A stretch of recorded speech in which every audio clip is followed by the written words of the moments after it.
Sí. Bueno, entonces, si recordarán la clase pasada, muchachos, iniciamos el tema de estadística. Vimos conceptos muy importantes, ¿verdad? Acerca de pues el concepto de muestra, de población, los diferentes tipos de muestreo que existen, ¿verdad? Algo sumamente importante también que es el concepto de variable y la definición operacional. Entonces, todo esto que vimos la clase pasada, muchachos, ya es aplicable al protocolo, ¿verdad? Que ustedes ya tienen que ir diseñando. Ajá, no es por espantar los muchachos, pero nos quedan 7 clases con esta, ¿no? Terminando esta clase ya nada más nos quedan 6 clases de nuestro semestre. Entonces, nos vamos a tener que apurar, ajá, de una vez para que se vayan preparando ahora y pongan mucha atención. La semana entrante, ¿verdad? Ya tenemos que cerrar la unidad 3 con la exposición que da el equipo 6. Y después se viene la Semana Santa. Ajá, la clase de protocolo que nos va a dar el doctor Víctor está programada para la siguiente semana, ¿no? Después de que regresamos de vacaciones. Entonces, realmente no vamos a poder esperar por el número de clases que ya tenemos. No vamos a poder esperar a que ustedes empiecen a trabajar sobre todo el borrador del protocolo hasta que se dé la clase. Lo que les estamos proponiendo a los grupos jóvenes, digo, es una propuesta porque pues tampoco es obligatorio que ustedes trabajen en vacaciones, ¿verdad? Porque pues ya depende de cada quien, ¿sí? Por lo regular, pues los profesores siendo vacaciones o no, estamos trabajando, ¿no? Tratando de tener las calificaciones a tiempo. Y en el caso de ustedes, yo creo que es lo mismo. Ajá, o sea, sí es necesario un periodo de descanso, ¿verdad? Pero muchas veces si pues nos olvidamos de todo lo que tenemos que hacer cuando salimos de ese periodo de descanso, pues estamos en una bronca porque ya no nos alcanza el tiempo y demás, ¿no? Entonces, previendo esa situación, ¿verdad?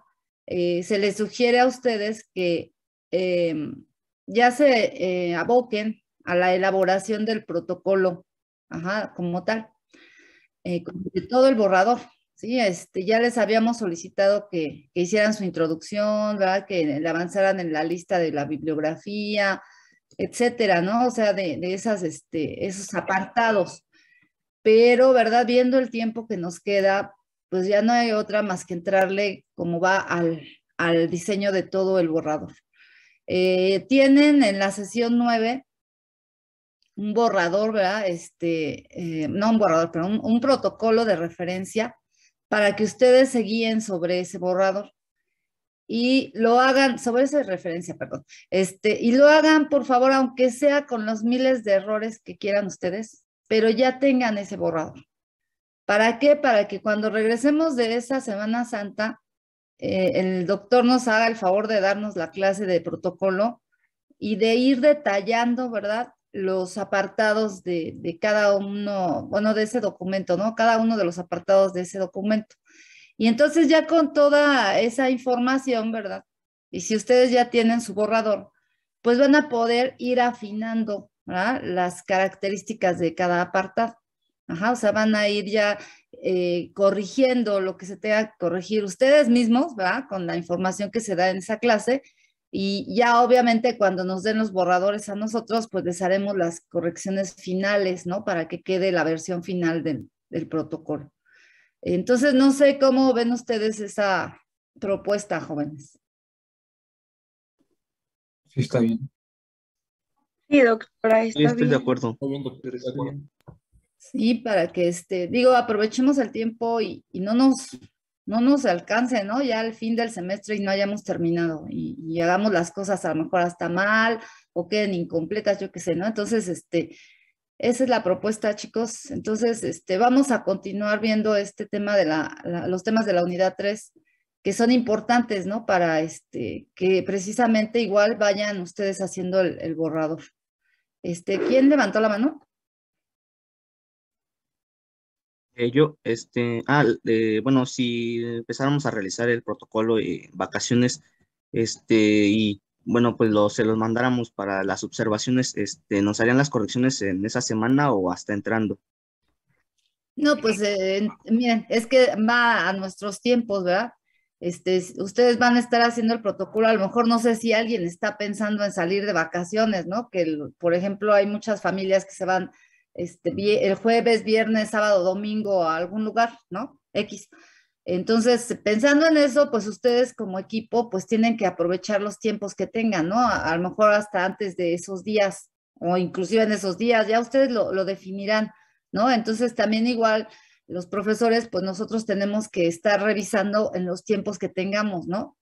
Sí, digo, yo sí puedo estar revisándoles en la Semana Santa. Ajá, no me comprometo así como que el jueves, viernes, sábado y domingo, porque pues igual puedo tener algún plan, a lo mejor no salir, porque no generalmente no salimos fuera de la ciudad, pero pues sí, a lo mejor estar haciendo algunas actividades familiares, ¿no? Pero por lo menos lunes, martes, miércoles, sí yo podría estar revisándoles sus trabajos, ¿no? Sus drives. Sí, No sé. perdón, igualmente yo lunes, martes y miércoles tengo toda la disposición. Pero ya jueves, viernes, sábado, ya se complica. Sí, se complica por las actividades que tenemos en familia, ¿no? Como ustedes también. Entonces, sí, A lo mejor así se quieren hace. salir a algún lado, X. ¿Sí, chicos? Sí, sí, doctora. Sí, profesor. Sí, doctora. Sí. Bueno, entonces, pues iniciamos el tema, chicos. Les decía, la semana pasada vimos conceptos muy importantes. Algo ya habríamos hablado la otra clase acerca de la clasificación de la estadística, si ustedes recuerdan, porque la estadística se divide en dos ramas. Lo que es la rama de la estadística descriptiva y de la estadística inferencial, ¿verdad? La estadística descriptiva, ay, ya sé, la estadística descriptiva también recibe el nombre de estadística deductiva. Ajá. Y si recordamos, ¿verdad, chicos? Cuando vimos los tipos de estudio, ajá, ¿se acuerdan que los dividimos en estudios de tipo observacional y experimental? Y los observacionales también se dividen en lo que son los descriptivos y los analíticos. Entonces, esta rama de la estadística, la descriptiva, precisamente se aplica al estudio, ¿verdad? A los estudios de tipo observacional descriptivo. Ajá. Y donde ustedes recordarán que son estudios donde se recopila una gran cantidad de información, mucha información, ¿verdad? Que posteriormente se va a organizar y se va a presentar y se va a analizar, ¿verdad? Y que principalmente esas formas de presentar los resultados de los estudios descriptivos precisamente son lo que dice la diapositiva, ¿verdad? Las tablas, las gráficas, y en algunos casos, ¿verdad? En algunos, no en todos, se hace el cálculo de parámetros estadísticos descriptivos como son las medidas de tendencia central y las medidas de dispersión. Ajá.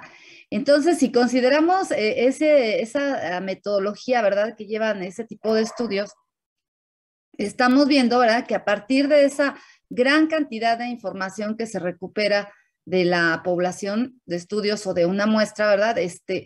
Podemos nosotros estar dirigiendo todo eso, ¿verdad? Hacia la apertura de líneas de investigación de estudios analíticos. Ajá. Entonces, nos vamos de una generalidad, que sería esa cantidad de información que estamos obteniendo de inicio, hacia una particularidad, ¿verdad? Cuando se están ya analizando los resultados de esos estudios y generando diversas hipótesis, como ustedes se acordarán que lo platicamos en el tema de estadística descriptiva. Ajá, esa generación de hipótesis hacia, ¿verdad? Investigaciones de tipo analítico. Ajá, entonces, estamos viendo, ¿verdad? Que vamos de la generalidad hacia la particularidad, que precisamente se refiere a ese término de deductivo, ajá, de un proceso deductivo. Y por eso es que a la estadística descriptiva se le da ese nombre de estadística deductiva también. Ajá. La otra rama de la estadística es la estadística inferencial, ajá, que también se llama analítica y también recibe el nombre de inductiva. Ajá.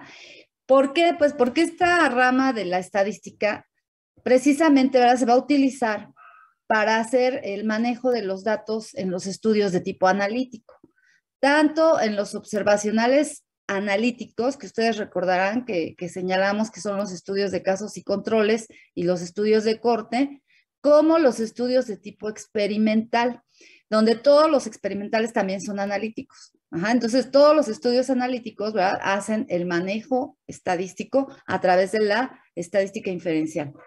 Y, ¿verdad?, en ese caso se llama inductiva porque, ¿verdad?, a partir de que nosotros consideramos aspectos muy particulares de los estudios descriptivos, ¿verdad?, a estudiar a lo mejor un factor de riesgo en específico para una enfermedad, nos vamos, ¿verdad?, a estudiar en una muestra ese factor de riesgo, y los resultados de ese estudio que yo obtenga de tipo analítico, ¿verdad?, los puedo proyectar, extrapolar, inferir, ¿verdad?, hacia la población de estudio o inclusive hasta la población diana.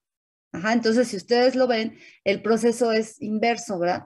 Va de algo muy particular, que son los resultados que obtengo a partir de mi muestra, hacia la generalidad, que sería proyectar esos resultados a mi población de estudio o a la población diana, ¿sí? Por eso se le da ese nombre de inductiva.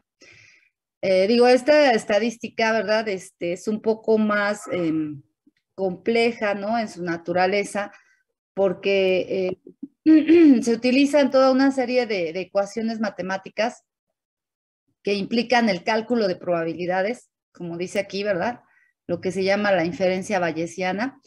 Y ese cálculo de probabilidades, ¿verdad?, después se hace una comparación entre los grupos que se están involucrando en el estudio, y a través de toda esa ecuación que involucra todo eso, el resultado de la prueba pues es el que me va a estar dando el poder llegar a una conclusión y tomar una decisión en cuanto a esa conclusión.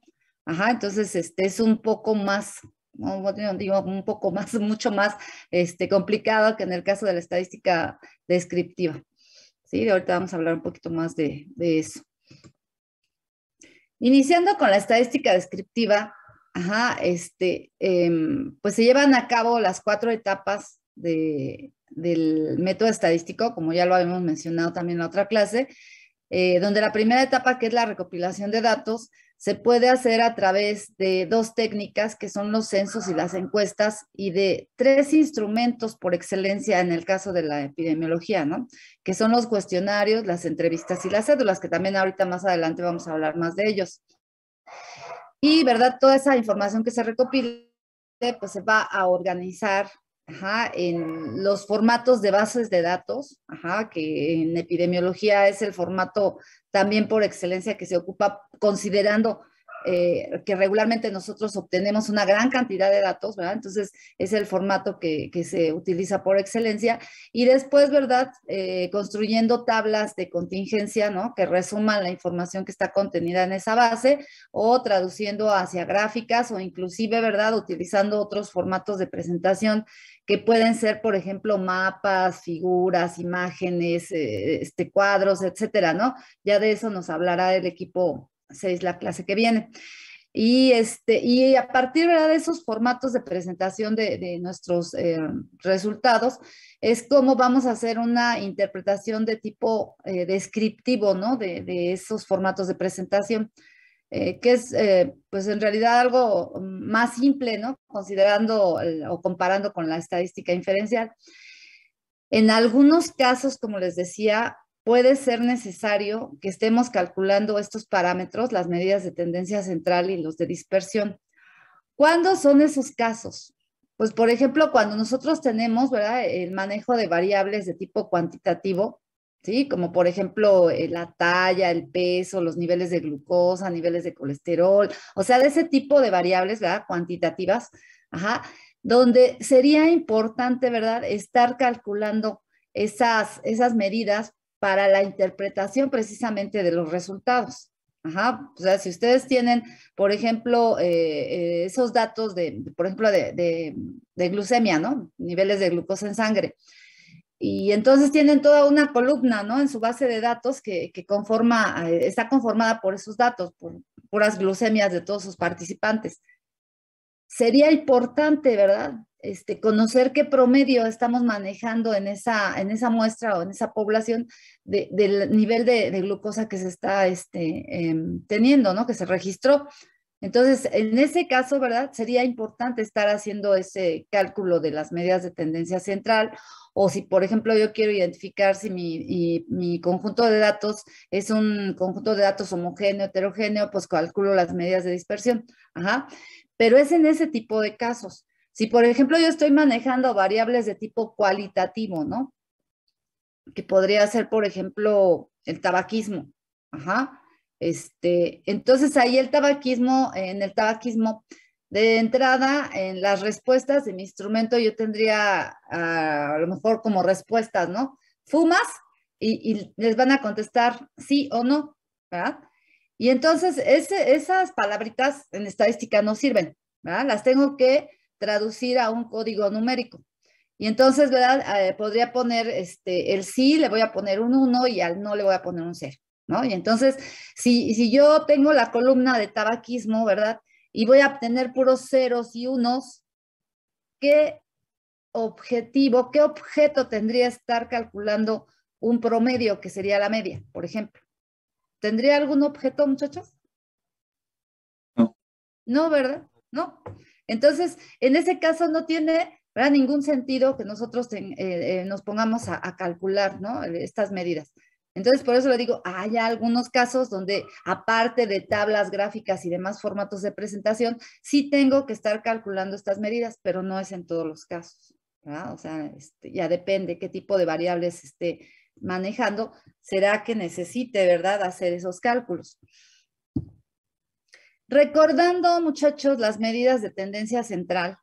Ajá, ya no voy a hablar yo de los cuadros, gráficas y demás, porque les digo que eso ya lo va a decir el equipo 6, pero vamos a recordar esto de las medidas de tendencia central. ¿Sí? Ustedes recordarán de sus elementos de estadística que tuvieron en el bachillerato, sea de prepa o de CCH o de donde vengan ustedes, yo creo que sí traen algunos elementos, ¿sí? Y recordarán que dentro de las principales medidas de tendencia central precisamente está la media, la mediana y la moda. Ajá. La media, se acordarán que también lo podemos identificar con un promedio, o sea, es un promedio, porque así se calcula, ¿no? O sea, yo sumo todos mis datos, ajá, todos mis datos los sumo, el valor de todos mis datos, y luego lo divido entre el número de datos, así como ustedes calculan su promedio de calificaciones al final del semestre, ¿no?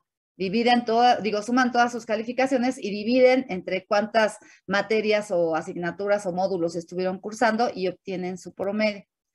¿Para qué les sirve ese promedio, muchachos? ¿Qué les indica ese número?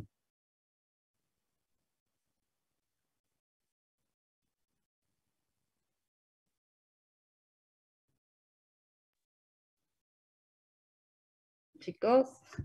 Pues en parte indica nuestro desempeño académico, ¿no? Exacto, ¿verdad? De una manera general, ¿sí? Porque a lo mejor tú obtuviste un 8, ¿no? No obtuviste un 10, ¿no? Como que todos quisiéramos, ¿no? Obtuviste un 8. ¿Por qué obtuviste 8? Pues porque hubo módulos donde te fue muy bien, ajá, y otros módulos donde no te fue tan bien, ¿verdad? Y entonces eso hizo que tu promedio quedara en un valor intermedio en la escala de calificaciones, ¿no?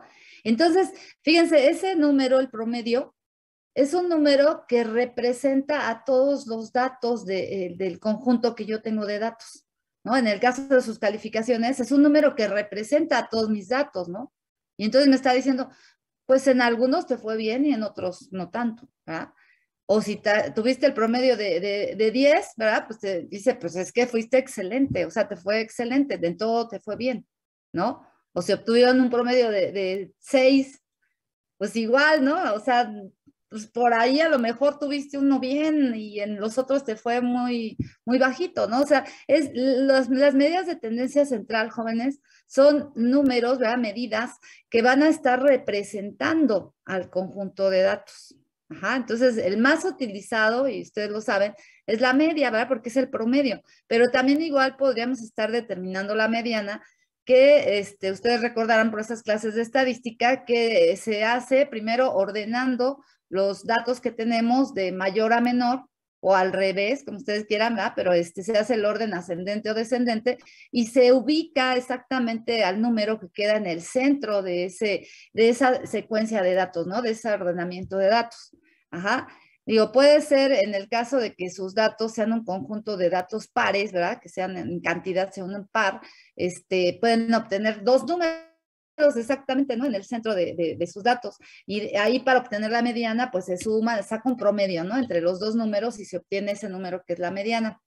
O si es un conjunto de datos impares, pues les va a quedar exactamente un valor en el centro y ese es el valor que se considera como la mediana. Y la moda, pues como lo dice su nombre, ¿verdad? Es el valor que va a tener más frecuencia dentro de su conjunto de datos.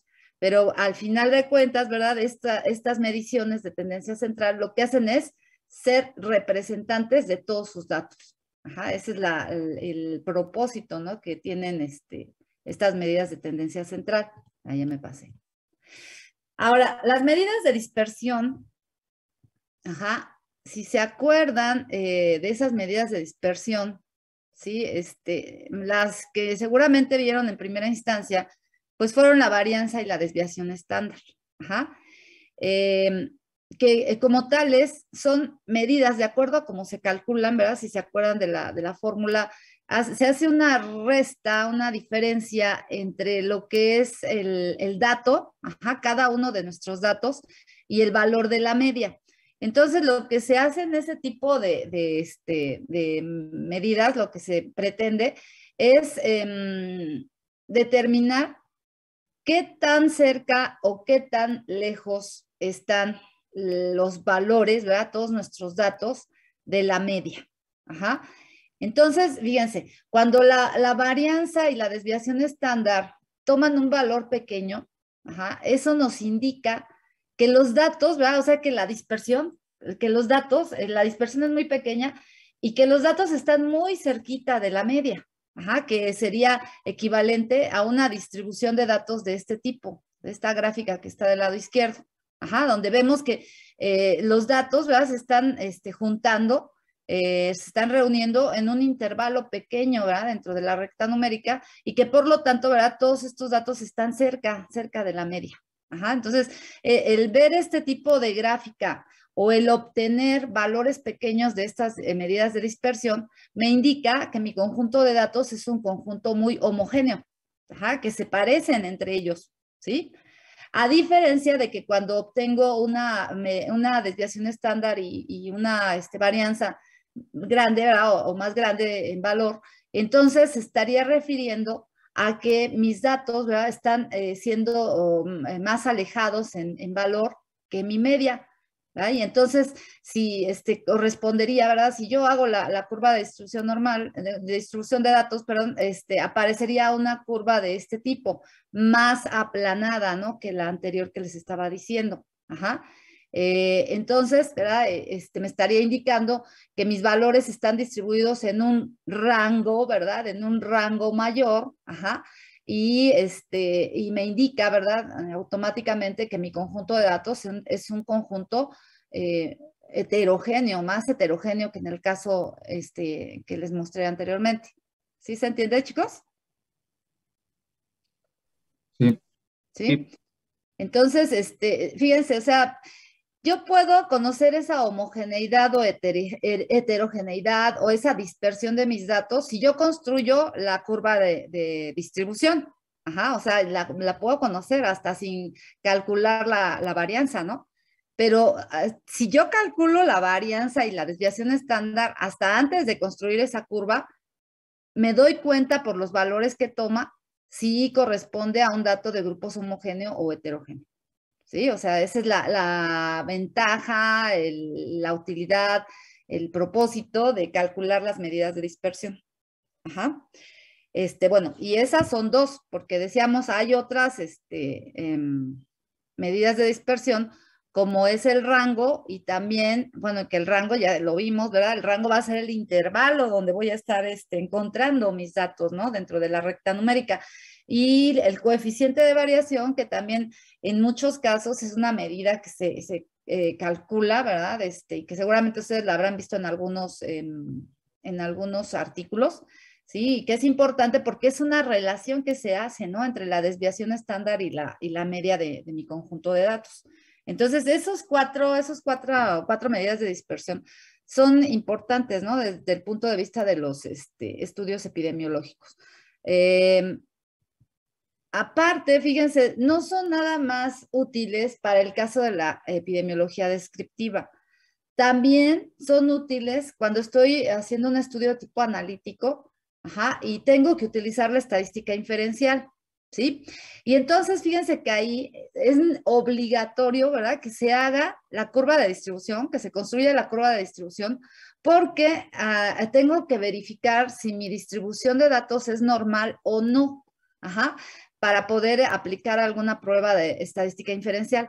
Porque fíjense que si la distribución es normal, ¿verdad? Como estamos viendo aquí en estas campanas, que cuando toman esta forma las identificamos, ¿verdad? Como una distribución normal.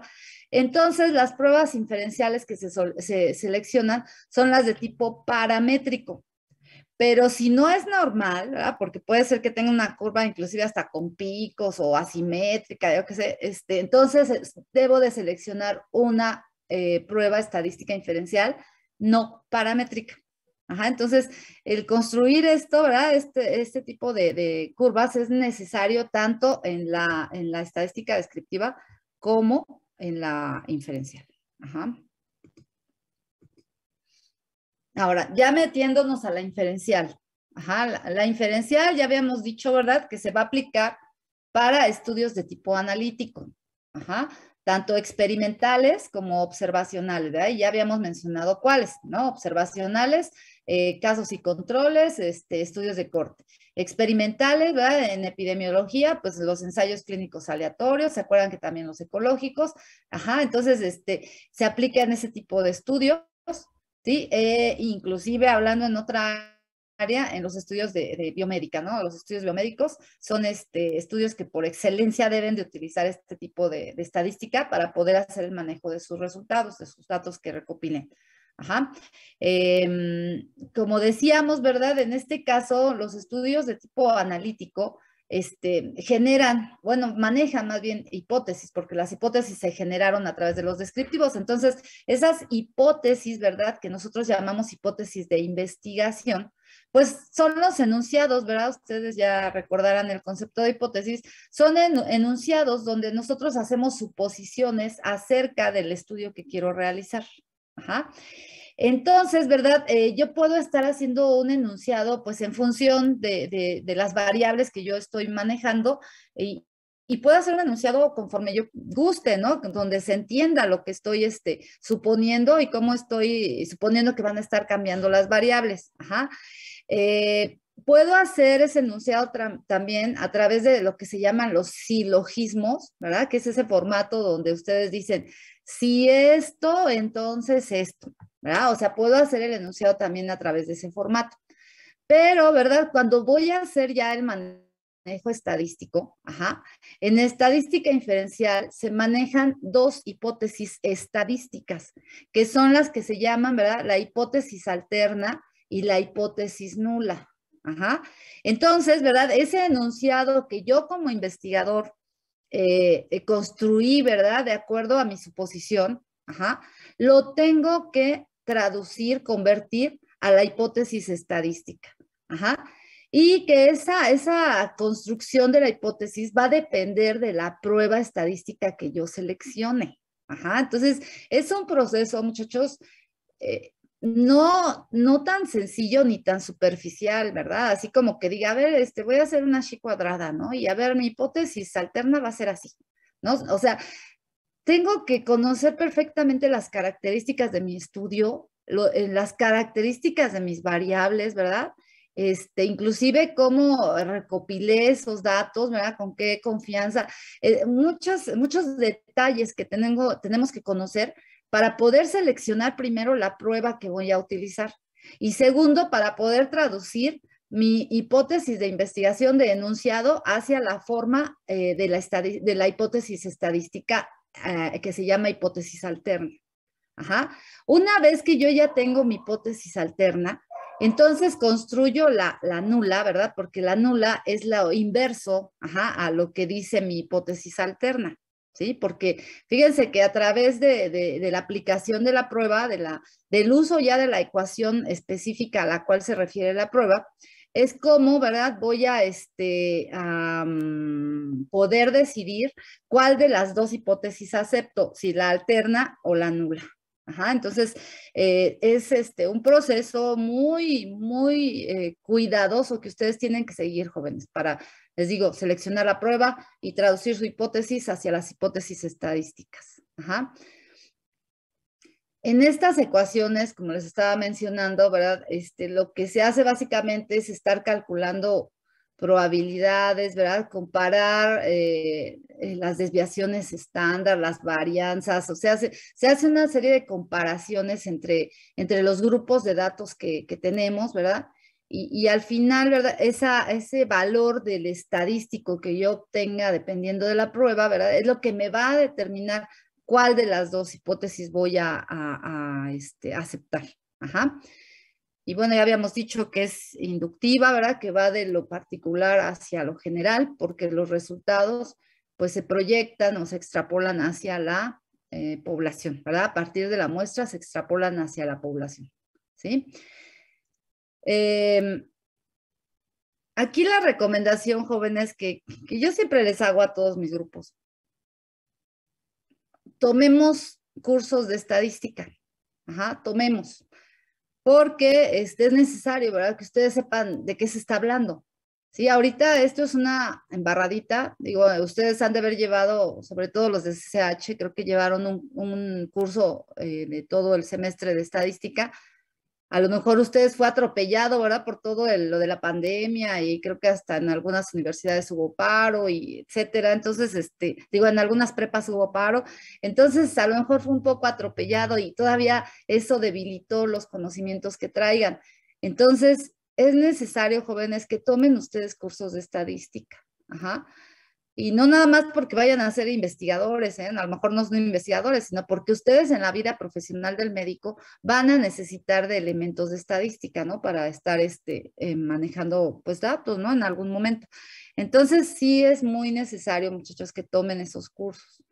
Y aún, ¿verdad? Aún cuando tomen cursos, ajá, lo recomendable es que si ustedes sí verdaderamente hacen un trabajo de investigación, ¿verdad? Siendo investigadores formales o siendo médicos de algún hospital, alguna institución, se auxilien, se asesoren de especialistas en estadística, ¿sí? Porque ahorita van a ver, hay un montón de pruebas, ¿verdad? De estas de tipo inferencial, ¿sí? O sea, podemos hablar de un lado de la paramétrica, hay como de 10 a 12 pruebas que existen, y del otro lado de la no paramétrica hay como más de 20.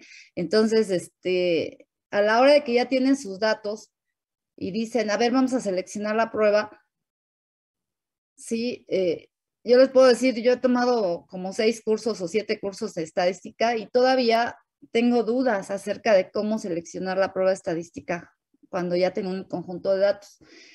Entonces, ¿qué hago? Pues mejor me auxilio, o sea, me asesoro con un profesional de la estadística, ¿no? Un especialista en esa área, ¿sí? Y eso, pues les va a dar toda la confianza, muchachos, de que están haciendo un manejo adecuado y de que lo que obtengan, pues es lo que corresponde, ¿verdad? Porque si ustedes eligen una prueba mal, pues les pueden salir otros resultados que al final de cuentas pueden hasta hacer que su estudio se vaya a la basura, ¿no? Entonces, siempre la recomendación es asesorarse, ¿no? Con un especialista. Ahora, entonces decíamos, la estadística inferencial, se divide a su vez en dos, que es lo que es la estadística paramétrica y la no paramétrica. ¿Cuándo vamos a usar la paramétrica? A ver, tomen nota, muchachos. Hay 3 condiciones para que ustedes seleccionen pruebas paramétricas. Una es que sus variables sean de tipo cuantitativo.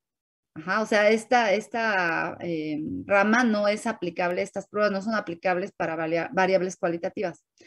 2, es que sus datos tengan distribución normal. Y 3, que tengan una cantidad abundante de datos. Ajá, más de 20 datos. Es lo que señala la estadística para considerar que puedan estar utilizando alguna prueba paramétrica. ¿Sí, chicos? Maestra, dijo que datos con distribución, ¿qué? Normal. O sea, los que se distribuyen formando la campana de Gauss. Ajá.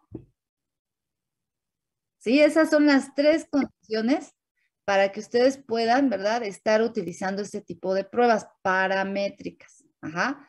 Y aquí ¿Puedes están, repetirlas, por favor? ¿perdón? ¿Se las digo otra vez? Variables Sí, por favor. cuantitativas. Distribución normal y cantidad de datos mayor a 20. O sea, más de 20 datos. Sí, esas son las 3 condiciones básicas para que puedan utilizar este tipo de pruebas. Ajá. Gracias. Sí, de nada.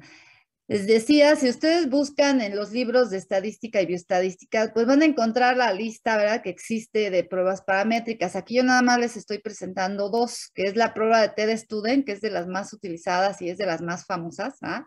Y la prueba de ANOVA. Ajá. Y en la prueba T, pues encontramos variaciones. Por eso es que hay ya tanta diversificación de estas pruebas, ¿no? Porque se han estado diseñando, ¿verdad?, esas ecuaciones que correspondan al tipo de estudio, a las necesidades que se tenga en la investigación, ¿no? Hay una prueba T que se aplica nada más para una muestra, hay otra que se aplica a muestras independientes, ¿verdad? Muestras de datos independientes, otras que se aplican a pruebas a muestras, perdón, que están relacionadas, ¿sí? O hay estudios, ¿verdad?, donde hacemos comparación no nada más de 2 grupos de datos, sino de más. Y entonces es cuando se puede utilizar la ANOVA. Ajá, pero hay más pruebas, muchachos, ¿sí? Más.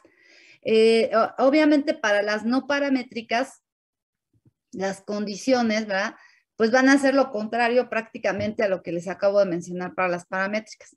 ¿Sí? En este caso, ¿verdad?, las pruebas no paramétricas sí se pueden aplicar a las variables cualitativas, o sea, se pueden aplicar a cualquiera de las 2, cuantitativas y cualitativas. Ajá.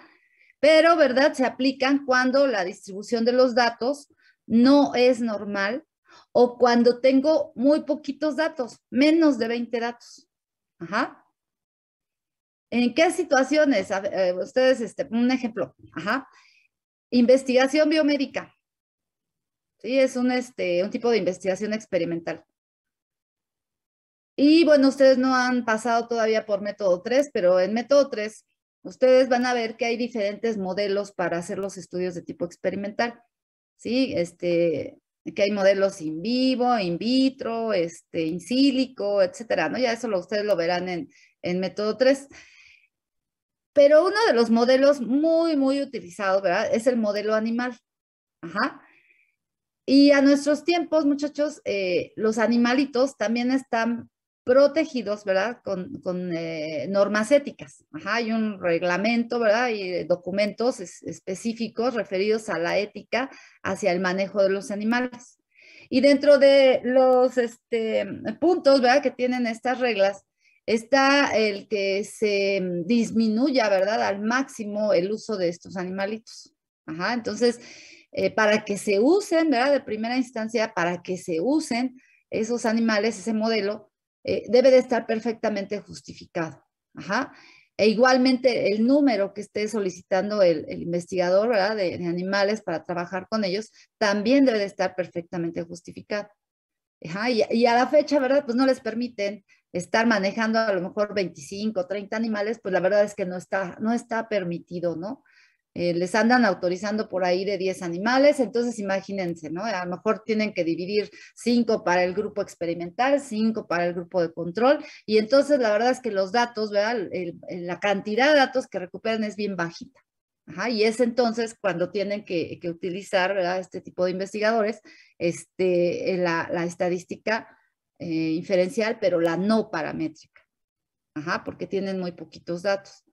Digo, hablando de epidemiología, por ejemplo, la epidemiología clínica sí hace estudios en individuos, ¿verdad? Pero en grupos pequeños de individuos, ¿sí? Que es el caso de los ensayos clínicos aleatorios y los no aleatorios, ¿no? Entonces, igualmente también tienen una cantidad reducida de datos y por eso es que se recomiendan este tipo de pruebas. ¿Sí, jóvenes? Entonces, esas serían las condiciones bajo las cuales vamos a estar utilizando una prueba, un tipo de pruebas o el otro tipo. Ejemplos de estas no paramétricas, ¿verdad? Pues encontramos aquí una lista más amplia, ¿verdad? Que es la chi cuadrada, que es una de las más famosas también. O sea, lo que es la T de Student y la chi cuadrada son muy, muy utilizadas. La U de Mann-Whitney, la T de Wilkinson, la H de Cruz-Wallis, la de Friedman, y les digo, hay una lista de más de 20 tipos de pruebas no paramétricas. Ajá.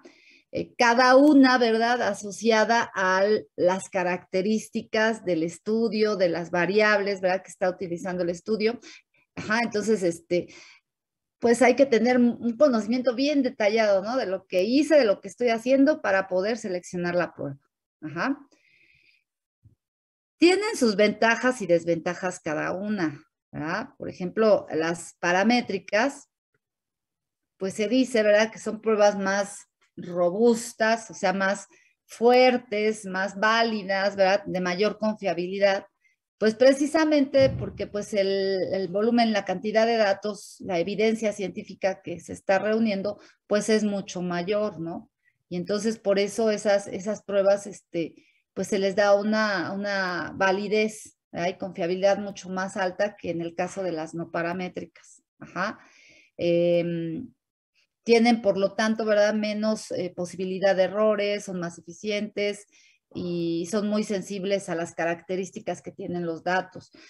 Las desventajas, bueno, una de ellas es que, por ejemplo, si ustedes comparan las ecuaciones que están respaldando a cada prueba contra las ecuaciones de las pruebas no paramétricas, son ecuaciones más complicadas de resolver, ¿verdad? Entonces, pensando, ¿no?, en que tuviéramos una cantidad de datos pues muy alta, el hacer el cálculo de la prueba, ¿verdad?, de manera manual, pues sería realmente muy laborioso. A lo mejor no dijéramos el término complicado, pero sería muy laborioso. Ajá. A diferencia de las pruebas no paramétricas, que las ecuaciones son más fáciles, ¿verdad?, más sencillas de resolver, y pues se manejan pocos datos, entonces podríamos estar calculando los valores de esas pruebas de manera manual sin complicación, pero en el caso de las paramétricas no. Sin embargo, ajá, ya a nuestros tiempos, ¿verdad?, contamos con los software estadísticos, que también nos va a estar hablando el equipo 6, la otra clase, y esos softwares, ajá, pues te facilitan la vida, ¿sí? O sea, en máximo. Porque si, por ejemplo, nos tuviéramos así una cantidad pequeñita de datos, ¿no?, unos 30 datos, y quiero hacer el cálculo manual de la prueba, sí lo puedo hacer, pero me tardo como 2 horas, ¿no?, en hacer el cálculo. Y con el software estadístico, yo nada más capturo lo que son mis datos, ¿sí? Busco la pestañita de la prueba que necesito, ¿verdad? Veo los requisitos del nivel de confianza y etcétera, todo lo que me pide la prueba, y lleno todos esos requerimientos, le doy clic y en segundos ya tengo el resultado de la prueba. Ajá, o sea, lo que más me tardo es en capturar, ¿no? Pero si capturo 30 datos, la verdad es que no es nada. Ajá, entonces me estaría tardando, pues no sé, 15 minutos, ¿no?, en estar obteniendo el resultado contra las 2 horas que me tardaría en hacerlo de forma manual. Entonces, esa desventaja realmente ya está eliminada, ¿verdad? Ya si tengo el software, pues ya no hay ninguna desventaja, ¿no? La única limitación sería precisamente el que mis datos tengan la distribución normal y que tenga suficiente cantidad de datos, y obviamente que sean datos cuantitativos. Sí, en el caso de las no paramétricas, pues la ventaja, ¿cuál sería? Una de las ventajas sería que pues puedo aplicar este tipo de pruebas en una gran cantidad de investigaciones, ¿no? O sea, pensando en diferentes escenarios, ¿no? O sea, tanto en la investigación cualitativa como en la investigación cuantitativa, en investigación clínica, en investigación biomédica, ¿verdad? Entonces, tengo una diversificación de escenarios donde yo puedo estar aplicando este tipo de pruebas. Ajá. Otra ventaja es que el cálculo manual, pues es mucho más sencillo, ¿verdad? Podría estar hasta no teniendo la necesidad de contar con el software, ¿no? Aunque pues teniendo el software es pues rapidísimo, ¿no? Entonces, pero bueno, si no lo tengo en dado momento, pues lo puedo hacer el cálculo manual. Ajá, o sea, esa sería una gran ventaja.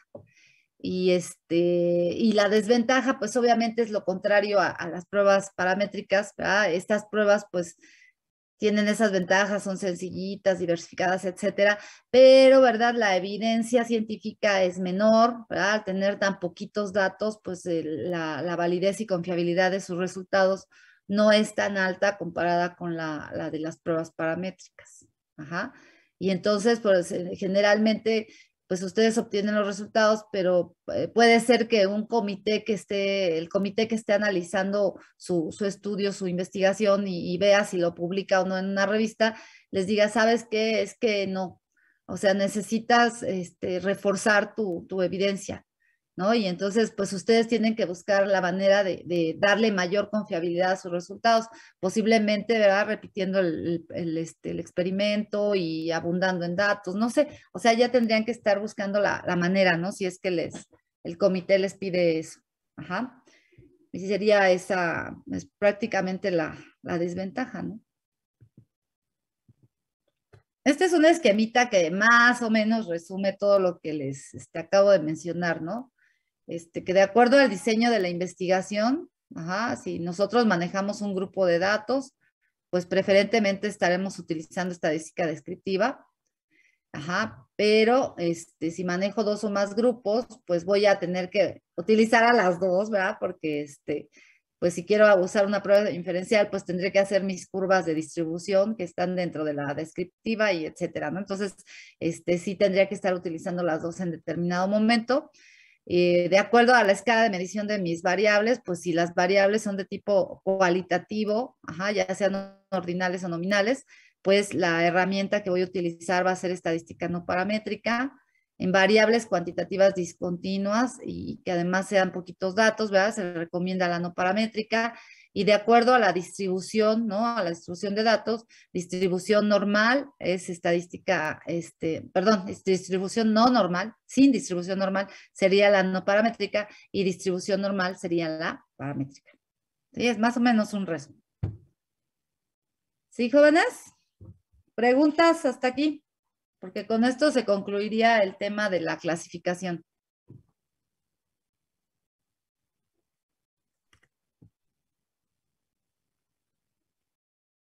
Creo que no. ¿No? No. ¿Sí les quedó claro? Sí. Sí. A ver, díganme, ¿qué tipo de estadística vamos a utilizar para nuestro protocolo? Descriptiva. Descriptiva, ¿verdad? Exacto. Sí, ya ustedes, ojalá y ya vayamos a presencial y tengan oportunidad de estar utilizando la estadística inferencial en método 3 y en método 4 que se pretende, ¿no? Se supone que ahí es donde deben de utilizarla. Ajá. Entonces, pero en este semestre sí vamos a usar lo que es puramente estadística descriptiva. Ajá. Bueno. ¿Algo que quieras agregar, Vic? No, vamos muy bien. Solamente preguntar, ¿de qué semestre son los chicos? Segundo. Ah, ok. Está bien. Sí, porque en método 4 ahí vamos a retomar algunos de estos conceptos y los vamos a aplicar. Sí, pues en tu protocolo del placebo, ¿qué prueba estadística ocupas, Vic? Ninguna. ¿Ninguna? No, ¿Por qué? porque no voy a comparar, no voy a hacer ningún, ¿cómo se llama? Ninguna, ninguna encuesta. Bueno, podríamos usar nada más lo que es media, mediana y moda. la campana de Gauss, porque vamos a utilizarla para ver la frecuencia de los efectos colaterales nada más, acerca del placebo. Ah, ya, pero no manejas el grupo experimental y el de control. No, O sea, no haces un grupo que sí le das el placebo y a otro que no le das el placebo, no, ¿no? Ah, no, no es comparativo. Sí, porque necesitaría yo tener dos grupos de pacientes. Y como es una investigación clínica, solamente vamos a tener un paciente por cada chico. Ujú, no más. Entonces no puedo utilizar ese comparativo. Y la comparación la hacemos con la bibliografía que hay. bueno, Sí, es diferente.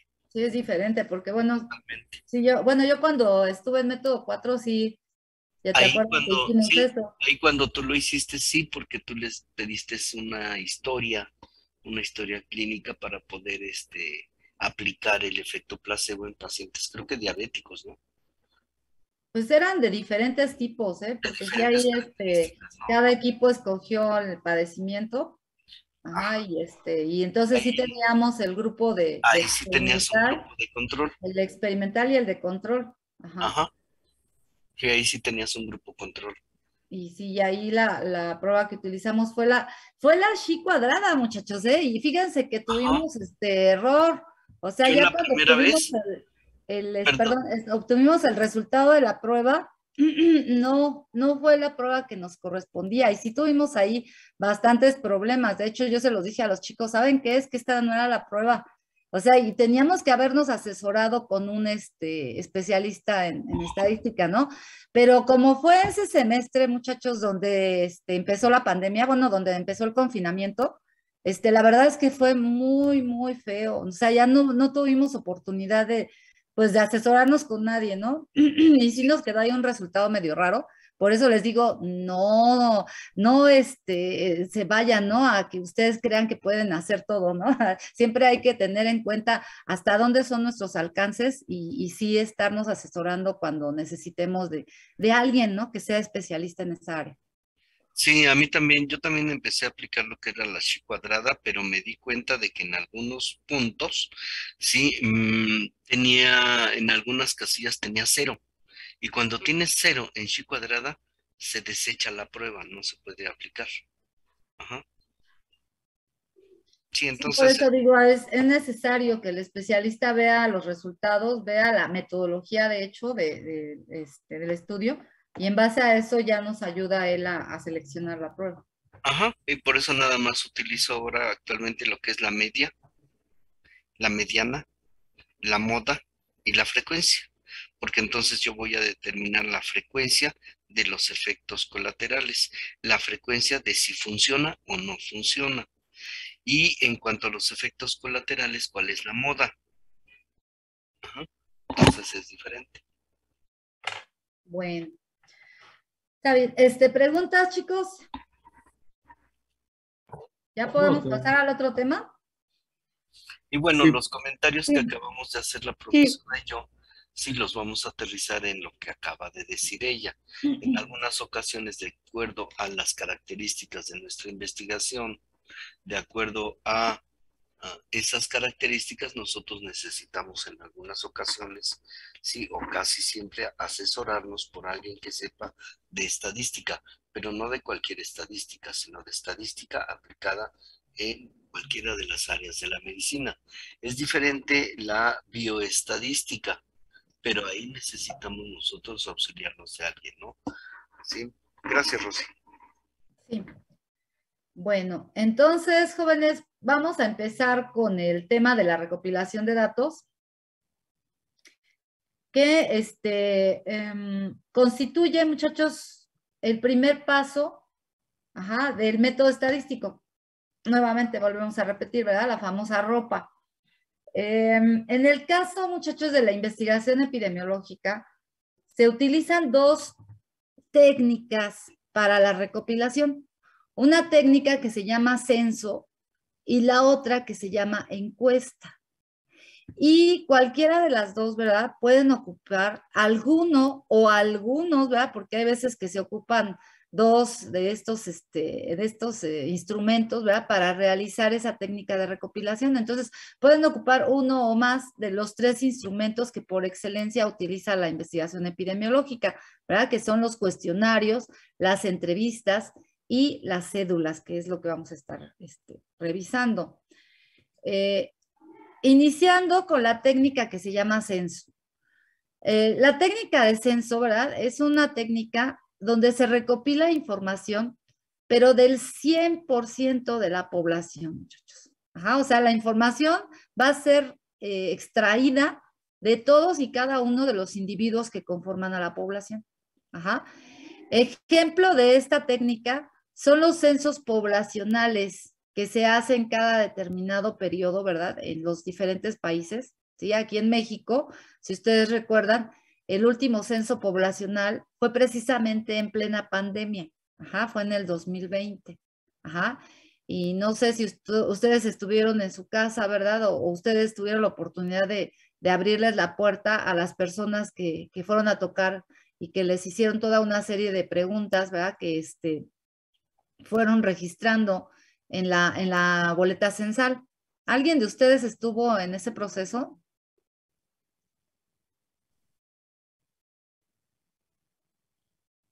¿Jóvenes? En mi caso sí pasaban, pero no estaba. No. La verdad O es que sea, ni siquiera recuerdo que hayan pasado por aquí, así que ah, es que fíjense que ese proceso en específico, el del 2020, estuvo pues muy, muy mal, ¿verdad? Estuvo mal desde que el gobierno decidió que se hiciera. ¿Ah? Porque imagínense en plena pandemia, con esa situación tan inestable que existía, ¿verdad? En todo el país, en cada una de las casas, ¿no? Porque mucha gente se fue a vivir con otras personas, ¿no? Con otros familiares.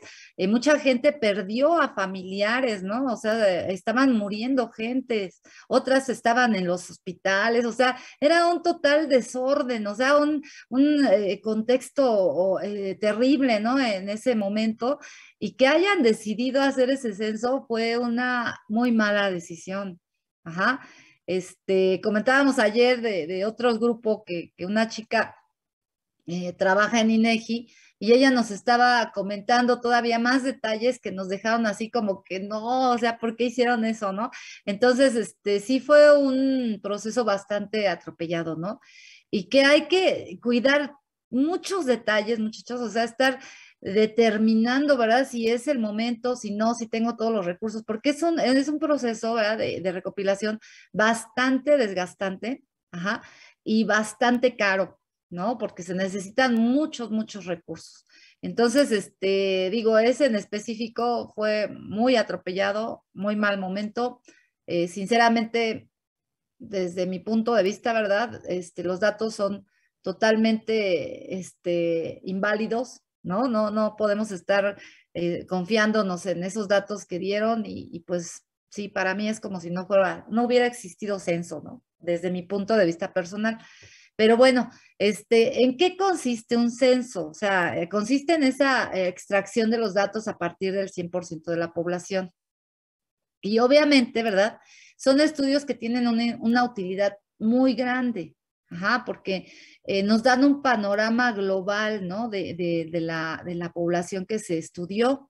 Y entonces, ¿verdad? Igual que lo hemos mencionado en los estudios epidemiológicos, ¿verdad? A partir de esos resultados, pues puedo construir un perfil epidemiológico, puedo estar identificando, ¿no? Factores causales para X, Y, Z enfermedad o enfermedades, ¿verdad? Estar a partir de eso, pues diseñando los programas de prevención de control, o puedo estar monitoreando inclusive esos programas que ya estén implementados, o sea, puedo estar haciendo muchas cosas, ¿verdad? Muchas acciones, dependiendo de los resultados que obtenga de esos estudios, o sea que si son estudios muy importantes, muchachos.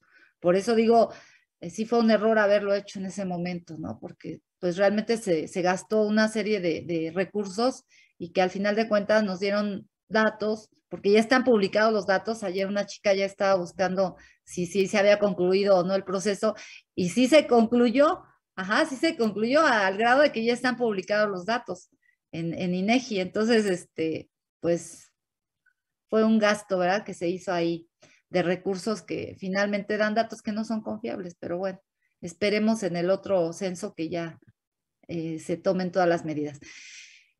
¿Qué otra utilidad tiene el censo? Cuando se realiza por primera vez, pues nos permite, ¿verdad?, elaborar ese listado inicial, ese marco muestral de los individuos, ¿no?, que constituyen a la población.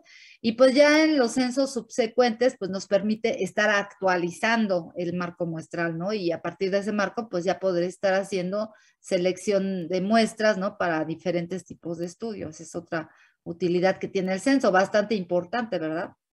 Porque decíamos, para hacer muestros de tipo aleatorio, pues necesito tener los marcos muestrales, y esos solo se obtienen cuando se realizan los censos.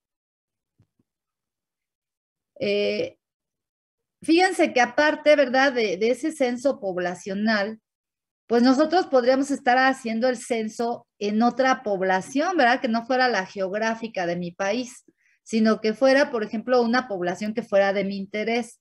¿Sí? Si, por ejemplo, la población de interés es la FES Iztacala, o es el hospital donde trabajo, ¿verdad?, o el lugar donde yo trabaje, entonces sí podría estar haciendo también un censo de ese tipo, ¿no? Y que sería un censo de acuerdo a las variables de estudio que yo tenga interés en investigar, ¿no? Y entonces, en ese caso, estaría hablando de este primer tipo de censo, que es el censo de hecho, ¿verdad? Porque estaría registrando datos de las personas a las cuales voy a extraer la información, ¿verdad? Pero que se extraen en el lugar donde ellos no habitan. Porque no es el hospital donde habiten, no es la escuela donde habitan. Entonces, esos censos que se obtienen o se realizan de esa manera se llaman censos de hecho, y el censo poblacional, como se conoce, ¿verdad?, así poblacional, sería clasificado como censo de derecho, porque en ese caso, ¿verdad?, los datos sí se están extrayendo de las personas directamente del lugar donde residen habitualmente. Entonces, están esa clasificación respecto a los censos. Las características que debe de tener, ¿verdad?, es que es un proceso que tiene universalidad. ¿Por qué? Pues porque se deben obtener los datos de todo el universo, ¿verdad? Acordémonos que la población también recibe ese nombre de universo, entonces debemos de obtener los datos de todos, ¿verdad? La pretensión es obtener los datos de todos. Aunque bueno, hay que también estar consciente que principalmente, ¿no?, en los censos poblacionales muchas veces no podemos, ¿no?, estar obteniendo los datos de todos los individuos, ¿no? Porque así como dicen sus compañeros, yo ni me acuerdo si pasó por aquí o ni supe, ¿no? Y entonces a lo mejor de veras ni siquiera pasaron, ¿sí? Ni siquiera les pusieron, porque luego son bien tramposos, ¿verdad? Y ponen la calcomanía de que sí pasaron, y hasta le ponen a lo mejor un código y dicen, no, sí la censamos, o sí ponen el código de que quedó pendiente, como nos decían ayer en el otro grupo. No sé, ya ellos manejan sus códigos, ¿verdad? Pero si ni siquiera les pusieron la calcomanía, pues lo más seguro es que pues no llegaron a su región, ¿no?, al lugar donde ustedes están. Entonces, muchas veces puede ser, ¿verdad?, la causa de que no se llegue al 100% de la población, porque haya dificultades geográficas, ¿no?, en llegar a ese lugar, ¿sí? ¿No? Por ejemplo, decíamos, por ejemplo, en las sierras, que es tan difícil llegar, que a lo mejor nada más llegan en helicóptero, pues a lo mejor se decide, no, pues a ese lugar pues lo excluimos porque pues es imposible llegar, ¿no? O no vamos porque es una región donde está el nivel de inseguridad, perdón, muy alto, y entonces a lo mejor los mandamos y los matan, ¿no? O los lesionan, yo qué sé, ¿no? Lo mínimo los asaltan. Entonces, a lo mejor también excluyen cierto tipo de regiones por esa causa, ¿no? Pero puede haber negligencia, como lo estábamos revisando ayer, ¿no? Y nos había comentado esa chica del INEGI, que puede haber negligencia, ¿no?, en el caso de las personas que están recogiendo la información y de plano no van, o hasta se inventan los datos, ¿no?, como nos platicó ella. Entonces, pero el objetivo, ¿verdad?, el objetivo de hacer un censo es hacer hasta lo imposible por recuperar la información de la totalidad de la población. Ajá. Se hace un empadronamiento individual, ¿verdad? Que es la creación del listado. Ajá, y lo que se recomienda, ¿verdad? En este y en los diferentes estudios es hacer la recogida de manera simultánea, ¿no? O sea, que nosotros estemos seguros de que las condiciones, ¿no?, que existían para la recogida de datos sea lo más parecido posible, ¿no?, en las diferentes regiones o áreas donde se esté recolectando la información, ¿verdad? No que digamos, a ver, recogemos la información aquí en Ciudad de México, en Estado de México, en enero, y en Hidalgo y Chihuahua y no sé a dónde hasta diciembre, ¿no? Y entonces ya pueden haber cambiado las condiciones, ya no es lo mismo, ¿verdad? Y ya no es posible estar diciendo que fue tomada la información en un mismo tiempo. Ajá, entonces por eso se recomienda la simultaneidad.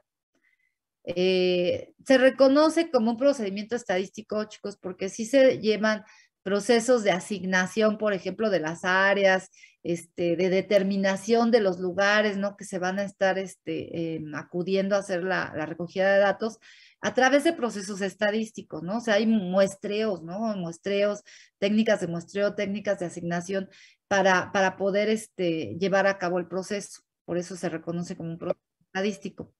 Ya habíamos dicho, ¿verdad? Pues va a ser de forma exhaustiva, ¿verdad? No nada más es que no encontré a la persona, no me abrió, no sé qué, pues ya ni modo, ya perdió su oportunidad, no, ¿verdad? O sea, la recomendación es que regresen y regresen hasta que puedan recoger la información, o pensando que estamos en el hospital, no encuentro al paciente para pedir su información, sus datos, entonces lo tengo que buscar en otro momento, ¿no?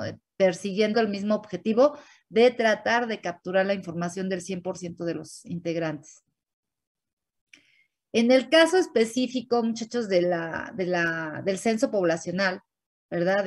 Que es un proceso, pues, dirigido, ¿no?, y promovido por el sector público, por el gobierno, pues no es nada más el gobierno, ¿verdad?, el que se encarga de sostener esta actividad, este proceso, sino que está apoyado también en el sector privado y en los medios de comunicación, obviamente, ¿verdad? Porque son tantos y tantos los recursos que se requieren que muchas veces, ¿verdad?, el gobierno se considera insuficiente para poder sustentar todo lo que necesita, ¿no?, el proceso para realizarse. Y por eso, pues, se apoya, ¿no?, del sector privado, de las empresas que están, pues, en acuerdos, ¿no?, con el gobierno para que también ellos, pues, aporten, ¿no? Y aporten recursos, ya sea económicos o en especie, y ayuden a que se realice el proceso. Y por consecuencia, ¿verdad?, los medios de comunicación pues también deben de estar apoyando lo que es toda la difusión del proceso en cuanto a cuándo se va a realizar, quiénes van a ir, cuál es el propósito de hacer el estudio, ¿verdad? Y todo esto para poder estar logrando el apoyo y la comprensión de la población, ¿no? Porque imagínense, si haciendo toda esa difusión, hay muchas veces que las gentes no quieren dar la información, ¿verdad? Pues si no se hace la difusión, pues menos. Y pues es un proceso, ¿verdad?, que como todo lo que se hace en investigación con personas, pues va a estar fundamentado en pues las partes éticas, ¿verdad?, los documentos éticos, y la privacidad de datos, pues es algo que sí prevalece aquí, es importante, ¿verdad? Y la gente que da su información, pues debe estar seguro que debe estar resguardada, ¿no?, esa información que da. Entonces son las características que debe tener el censo. Se realiza en 3 etapas. Ajá, en una etapa que se llama precensal, antes del censo, la censal, el día del censo, y postcensal, el día después, ¿no? Los días después de que se recogió la información. La etapa precensal, muy importante, ¿verdad? Porque en ella, pues en primer lugar, se tiene una conciencia total, ¿verdad? Un conocimiento total del lugar donde se encuentra la gente, ¿no? Si es un censo poblacional, pues se necesitan los mapas, ¿verdad?, actualizados de los lugares que se van a ir a visitar para recoger la información, ¿sí? Porque digo, puede ser que en el censo anterior, ¿verdad? El mapa nos decía que en un lugar había un terreno baldío y ya en estos tiempos pues ya no hay un terreno, ya hay una unidad habitacional o a lo mejor una industria o un deportivo, yo qué sé, ¿no? Entonces sí es necesario, ¿verdad? Estar actualizando toda esa cartografía, ¿no? Si piensan ustedes a lo mejor en una escuela, ¿verdad? Como es la FES Iztacala, pues a lo mejor estar, pues también igual, ¿verdad? Bien, tener el conocimiento pleno, ¿verdad? De dónde voy a poder ubicar a las gentes, ¿no? En dónde son los edificios de cada carrera, los laboratorios y donde puedo estar captando a las personas que voy a estar censando. Si es un hospital, lo mismo, ¿verdad? Las diferentes áreas en las que está dividido el hospital, etcétera, ¿no? Entonces necesito forzosamente esa parte de los mapas, ¿no? Para tener ubicadas perfectamente a las personas que voy a visitar.